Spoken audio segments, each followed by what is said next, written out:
All right. Great. Well, welcome. And then yes, we will have we'll make slides available. We'll make a lot of things available, but welcome everyone. This is the DC Commission on the Arts Navigating Submittable workshop. So I am Carrie. I am here. I'm one of the grant managers here with the commission. So we like to start all of our meetings, all of our public meetings with a land acknowledgement, acknowledging and recognizing the CAH and the Piscataway people, the first residents of the land that would become the District of Columbia. Every community owes its existence and vitality to generations from around the world who contributed their hopes, dreams, and energy to making the history that led to this moment. Some were brought here against their will, some were drawn to leave their distant homes in hope of a better life, and some have lived on this land for more generations than can be counted. Truth and acknowledgement are critical to building mutual respect and connection across all barriers of heritage and difference. We begin this effort to acknowledge what has been buried by honoring the truth. We stand on the ancestral lands of the Nacotchtank and the Piscataway people. We pay respects to their elders, past and present. Please take a moment to consider the many legacies of violence, displacement, migration, and settlement that bring us together here today. And please join us in uncovering such truths at any and all public events, and to use such truths to guide the legacy of this Arts Commission. So a couple notes on accessibility. On our website, we do have Google Translate. It is available if you land on our website at dcarts.dc.gov. Up at the top, there's a little icon or a field that's select language. It's Google Translate, so it will translate things. It is not a perfect system, but it is a note for accessibility. We do have other language options available. We'll have some more information public about that soon. And for any reasonable accommodation requests regarding access and inclusion, please contact us at our accessibility address, which is CAH accessibility at dc.gov, no later than 5 business days before the start of the event. Any other questions, please email us at cah@dc.gov. You can also reach out to your grant managers. If you are returning to us as an applicant in any way, you probably have a grant manager that you have had a relationship with or have been in communication with. Feel free to reach out to them. You can also reach out to me at any time. If I am the wrong person, uh, and I'm not always the right person, I will get you the right person. I'm very happy to connect you with the rest of the team and get you to the person that you need or who can best answer and assist you. So I'm going to drop my email here in the chat. And I will probably do that several times. But just so you know, if you need help with anything, we'll get you the person who can best help. All right. And then this is my early plug. We will need grant review panelists for this year for all of our grants. If you have never been a grant panelist, what a great year to try it out. Tell your friends, tell your enemies. Tell anybody who has a vested interest in the arts and humanities in this city. We'll have some more information about that soon. Or you can just send us an inquiry right now, and we'd be happy to take your information, and we'll reach out when we are ready to start that organizing. All right. First of my sips. This is a this is the submittable specific workshop. We're going to get into that in a moment, but just here is an overview of our current general operating support program workshops and live chats. We are here in the start of a week that begins with a 13. Oh, it's my grandfather's birthday. So this is the Navigating Submittable workshop. We do have a GOS workshop tomorrow morning. We also tomorrow afternoon have a Q&A for the multi-year GOS. You will find the links and the registration information for all of these on our Eventbrite page. This is the calendar just for general operating support. East Arts and projects, events, and festivals are scheduled to be opening soon, and their workshops will also be on that page. So keep our Eventbrite saved. Keep it, with you at all times. Enjoy that website. I work very hard to list things there, but that's where you'll get all of our information, and you'll find links there and things like that. I do want to highlight a couple of things here. We have live chats every Fridays from 1:30 to 3. Those are open-ended. There is no specific program associated with it. It's really just a bunch of grant managers hanging out. We're there to answer questions. You can come for 5 minutes, you can come for a whole hour. You don't even need a question, just come hang out. That is an option available. I also want to note that this Thursday, the 16th of April, is Emancipation Day, and DC government offices will be closed in observance of Emancipation Day. So if you are planning to have a burning question, Friday is great. Or Wednesday is great. Thursday, you might not get an answer too quickly. So, you know, plan your crises accordingly. But we will be back at our desks on Friday for the most part. So yeah, so we do have a couple of workshops. All right, I've left that on long enough. Oh, and then yes, this grant, the GOS grant closes at 5 p.m. on May 5th. PEF and eStarts will close a few weeks later, in accordance with their opening date. Okay, so let's talk about Submittable and accessing all of the applications, which is what we're doing. We have moved to Submittable. If you are a returning applicant to us, at any point from the last 14-ish years, we are no longer using our former portal. You may have heard us call it Jungle Lasers. You may have heard us call it the Portal, or any other name. That is retired. We have officially retired it, and we have moved to Submittable. So for this cycle and moving forward, that is where you will find all of the applications. You'll find reports. You'll find a lot of things.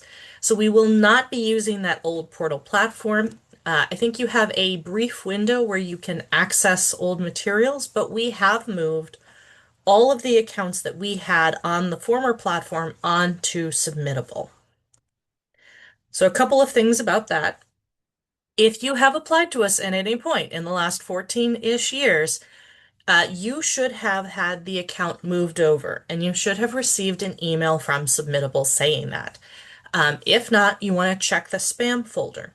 The other thing to consider is, what was the email address attached to your account? We know that staff may move around, that you had somebody start the account on our old portal and you've just been using that person's email, but that person doesn't actually work for you anymore and they haven't for 3 years. So that may be a factor. If you did receive an email, then there's two questions to ask. Was there a username and a link to reset the password in the email? If there was, you are brand new to Submittable and there's no other CAH account associated with it. And you should be able to click through and reset the password. If there is no username and no reset link in an email, then there was already a Submittable account associated with the email address. So you may have, or a colleague of yours, or somebody may have started a Submittable account, again, at any point in the last 10 years, and now there is an account attached to that email address. If you don't know what that account is, and this feels like new information to you, or if you did receive an email and you're having trouble logging in both cases, you're going to reach out to submittersupport@submittable.com. That is so many of the same word. So I'm going to drop that here in the chat as well. So if you do need to reach out to them, you can pull that email address right out of the chat, copy and paste. support@submittable.com. Great. And they should be the ones to, they will be able to help you. They're very good at this. They have a whole list of things. No, I don't want to save that. I accidentally clicked on that. And they've been really good about this. We do have a list of email addresses for accessing things. It's a very long list. There've been a lot of you applying to things over the years, so we're working as best we can to make sure that everybody has access to Submittable. So yeah, do check spam folders. If these three things, you checked your email, you checked your spam folder, like there's nothing there, or you got an email, there was a link, there wasn't a link. Any questions you have, do reach out to submitter support, but you can also drop us a message so that we know what's going on. This is a new system for us as well. We are all growing and learning together, but we want to be able to best figure out how to help you so that everybody can get access to the account that they need. Okay, great. So assuming everything went right, you got into Submittable, everything's delicious and wonderful, and you're there. A couple things we've got to figure out here. So for best results, we are still recommending, as we always have, that your grant application materials should be uploaded as PDF files. You want to keep your name and address consistent on all application materials and contact a grant manager if you have any questions.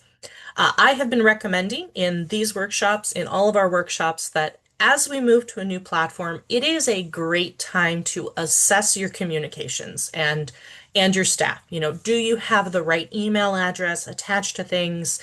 Do you have the right address? Did you set up your account when your organization was 3 buildings ago? You know, the world happened, life happened in the last couple of years. So, you know, do you have the right address? Do you have the right contact name? Sometimes it's great to just set up a generic, this is our grants at organization.org email address that can just live forever. And if you have any questions about any of that, do contact us. Also, with the recommendation for all grant application materials as PDF files, if you have any questions at any point about how to convert files to PDF, how to save things as PDF, anything like that, again, please reach out to us. We have so many resources now. We're so happy to help with this. So as you are going through the grant application process here in our new system, well, new to us system, same principles are going to apply. Read the RFA guidelines. Read them again, maybe a third time. We worked hard on them. I think they're great reading. Determine eligibility. We will have some questions that will be in all of the applications to guide you towards eligibility. You're going to apply for grants, select the application portal, log in as a user, and then you're going to follow the prompts. Upon registration, you'll select your desired grant program, application questions and narrative data, all required documents, double check everything, you'll get an email. Pretty much the same principle as we had before, it's just formatted differently. So, walk through the process. You're going to go to programs, you're going to go to grants. Great. You're going to scroll down the grants page links. You may see here, though, that we have 2 links to the portal. One is the old one, Jungle Lasers, and one is the new one, Submittable. Both cases, so you want to click on Submittable now. You want to click on the link that takes you to Submittable. Because when you click on the link, it should look like this. It should be great. It should be a blue background with a big white rectangle and our logo and a welcome to Submittable. This is the portal you want to be using for applications. If we don't get an application through Submittable, we're not going to get an application. If you somehow manage to create an entire application on the old portal through strange internet magic, incredible. Congratulations. I don't know how you did that, but that's also not an application I can look at. So, Submittable. You're going to sign in or sign up. If you are brand new, you're going to sign up. If you are returning, you've got an email address, you're going to sign in. And then you will find your application.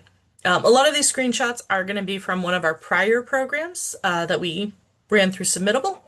But I will, you know, if you want, I can pull up the what it looks like as well after we get through the presentation. So you'll sign in. You're going to start the application. At the bottom of the application is the save button. You want to save as you go for anything else, and for anything as usual. With Submittable, your application materials should save as you go. It should automatically save, but it's still good practice to click on Save as you go. And that'll be at the bottom of the application. If you need any technical, go to 2.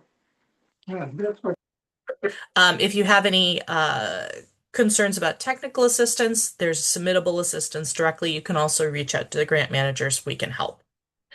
So you'll find some information here. You'll find our eligibility questions, and then you'll be in the overview questions. These are going to be like with the old portal, same kind of a thing. We want to know your name, we want to know how you're applying, we want to know some basics about the organization. We'll get into the request details. These are going to be those narratives. So it's going to be any statements about the work. We're going to want the budget overview, things like that. All of these are going to be detailed in the application workshops, and also as part of the RFA. I saw a couple of questions came through. I did see a question here. If you have used Submittable for grants from a different grantor, you will already be in the system. You're going to use the same username and password. Yes, that's a great question. So it is the same password. You're just going to be looking at a different set of grants. All right. Again, we're going to have the applicant profile. So, the usual thing. We do have a couple of questions you're going to encounter in here that I have gotten questions about. Questions about questions, always fun. One of the questions we ask in our applications now is about the use of AI. That is purely an informational question. We also ask if your address has changed in the last year, and we do want to know that because there are some extra steps we want to take. Not in the application itself, it's not going to impact eligibility. It's a note for us as the grant managers to follow up and say, okay, we need to update a few other systems. Okay. So applicant profile, great. Work sample and uploads. Like with all of our other programs, we're going to have our work samples. We're going to want our support materials and things like that. Those are different for each grant program. So for GOS, we're going to want roughly, oh, why did I start that sentence like that? For GOS in general, we want 10 still images or 2 videos or 3 audio recordings. Um, they are going to be different requirements and different guidance, depending on the work that you do, the arts and humanities practice that you have, and things like that. You're also going to want to take a note on that, that we've got it in the RFA, we've got it in our guide to grants. It's going to be different for each program. One thing to note, though, we have on the work sample uploads, you're going to see, and it's very faint on this screen, but you will see it. There is a list of acceptable file types. So if you have a question on, does this image work? Will that file work? I have it saved as a this or a that. It's an MP4, it's a .mov, it's a this, it's a that. We have a pretty robust selection of file types that the system will accept. And as long as that file type is in that list, we do accept it. For a long time, I was really struggling because our system, our former portal, would not accept a .heic file. If you have never encountered that file type, that is how your photos on an iPhone are saved. They are .heic files. Fun fact. And also fun fact, I couldn't view them on the old portal. I can view them on the new portal. It's wonderful. Progress is amazing. One thing, though, that we do not accept here is links to YouTube or Vimeo. It's not embedded in the system here. So what we are asking for is if you have audio files or if you have video files, to upload them directly into the system. Do not give us a link. We would really like the actual file. We do have space where you can give us some guidance. If you want us to go to a certain timestamp, you've got a 20-minute video, you want us to look at a certain 5 minutes, great, you can give us the timestamps in the work description. And we will give that guidance to our panelists as well. All right. We'll have lots of places for uploads. There will be guidance at all points for all of our uploads, whether they're compliance documents or application materials. We're going to have listings of what we want here on what is required or not. We're going to have a guidance on what file types are accepted. For the most part, again, we are going to want most things at uh, a PDF. Wow. So we've got, okay, a couple more questions came in. I'm going to get to those in a moment. So with all of our compliance documents, that's going to be things like our W-9, the Certificate of Clean Hands, the Statement of Certification. We also have a link to the templates included. So for example, the W-9, we ask for this every time. It's got to be the March 2024 most up-to-date version. And we do have a link that will take you directly to a fillable W-9. The statement of certification, same thing, will have a link that will take you to a fillable PDF version of that. And with any documentation that we ask for, we will have the link. And if you run into any problems or you can't find it or something else goes wrong, that's what I'm here for. That's what the rest of the team is here for. And that is the majority of navigating Submittable. I do want to grab a couple of questions here. This is really meant to be a tech support workshop, so I wanted to grab one here. Is there a PDF outside of Submittable with the application or at least the questions so we can prepare outside the system? Uh, there is, and I think we need to load it up on our website. So I am making a note of that as a thing that I need to ask about today. Um, Folks have asked for that, and I just hadn't gotten to that point. So yes, we do have that. I will follow up on that. It should be on our website with the RFA. If not by the end of today, it should be up this week. And we'll try to put up, I think, a PDF and a Word version of it. And then I had another question. Would I recommend applying as an individual artist or through my nonprofit? That is going to depend on the program. The GOS, General Operating Support Grant that we have open right now is only for organizations.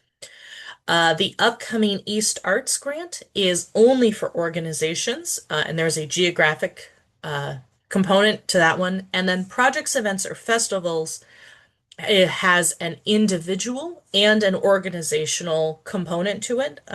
They're two sides of the same grant. But when that opens up, if you have any questions about that, we will have workshops for that, and you can touch base with the grant managers there. That will be Lucy Hernandez and Tanya Myers, and they would be happy to talk to you about any programs you have. Yeah. All right. So since that was, the majority of what I wanted to talk about today, I know it was surprisingly short. If anybody has any open questions, feel free to drop in chat. Feel free to come off mute. If there's any pieces you want me to go focus on or pull up or walk through, I'm here for that. Or if you have any tech support. Any interim reporting for current FY grants, is the interim reporting currently on Submittable? As I look through the old platform, I don't see it. Excellent question. Yes, the interim reporting is on Submittable. I think I owe some people an email. Thank you for reminding me. We are moving all reporting and everything else onto Submittable going forward, so the interim reports should be on the new platform on Submittable. We did not set up the interim reports on the old platform, or I think one program did have reports set up, but you don't need to do anything with that. The report format does remain virtually the same. We're still going to ask for receipts. We're still going to want to ask for, just a financial update. And we have some short narrative questions. We're not asking for any other data points at this time. That will come with the final reports in the fall. And the deadline for the GOS interim reports is May 4. I know that the grant contract we sent out in October said that the reports were going to be due at the end of this week on April 17th. We have extended it to May 4. Goodness. If you need more time, let us know. We do have a form that we'll want you to fill out just for documentation purposes. But we're happy to work with you on that deadline. I know it's been a lot and we're, switching at an awkward time for a lot of people. But yeah, you'll find the interim reports on the new system virtually the same format, same questions and everything. Extended deadline. If you have any issues, reach out to us. We'll get you a form. Like I said, it's really for documentation purposes so that we know to check in with you. Uh, yes. Are the interim report dates the same for AHEP as well? Yes, they are the same for AHEP. Great. Let me check in with Mauricio. I will check in with Mauricio Pita. He is the grant manager for that program. And I will just touch base and see what's going on. I'm sure they should be set up. He is wonderful, isn't he? I'm so glad we have him. I'm so glad we have our whole team. But yeah, it should be the same for all grants. So GOS, AHEP, all of the other grants fell out of my head, PEF, eStarts, CAP, etc. As long as your award was above $12,500, we're going to ask for an interim report. Um, and yeah, yeah, those are the ones where we'll need an interim report, and we have extended that deadline. The GOS grant timetable is not has not been adjusted. We're still keeping that one at May 5th. But I know, folks are going to be, if you need more time, it's like, well, we're really focusing on the application right now, and we need another week for the report. Just talk to us. Talk to your grant manager. We'll get you the form. We'll get the extension. Um, and then, as a self-published author, will project grants cover research, marketing, and publishing expenses? Uh, yes, they should. But you're going to want to talk to Tanya and Lucy. So the projects, events, and festivals grant will be opening soonish.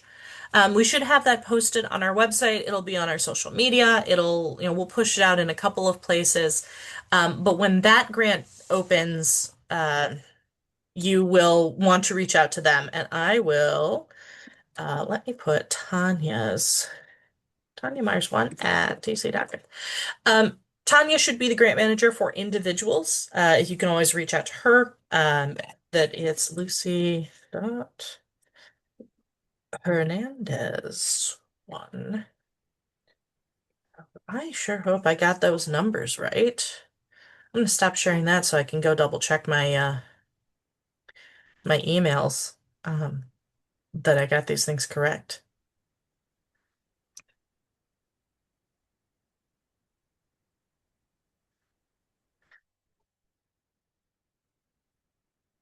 Yes, I will double check that. But they're going to be the ones who will help you out with any PAF questions. And that will be great. Those are, like I said, those grants are going to be opening shortly. And we'll have that information and workshops for those specifically. Because we've been moving to a new system, I did get Lucy's right. That's great. I'm really good at this. And I got Tanya's right. I'm so great at memorizing emails. Sorry about that. We will be what was I going to say? We'll have those workshops. They'll be on our website. You can check in on those there. And then, like I said, the live chats are for all grants, and you can stop by those at any time for any grant program and ask questions. So that includes this Friday, and all Fridays moving forward. All right.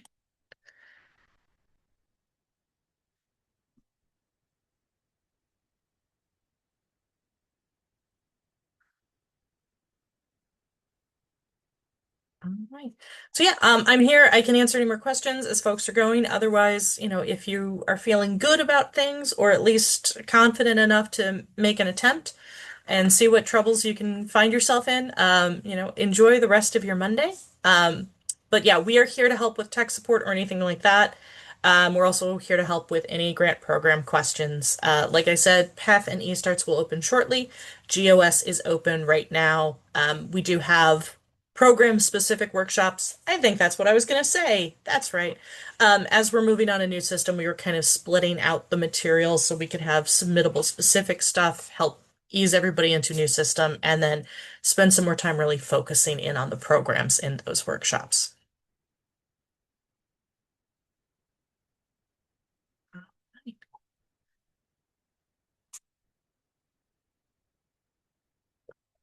Yeah. Thank you all for coming. Enjoy your day. But yeah, I'm here. I'll be here for a while to answer any questions, and then I'll go back to answering my emails. I'm going to stop that recording though.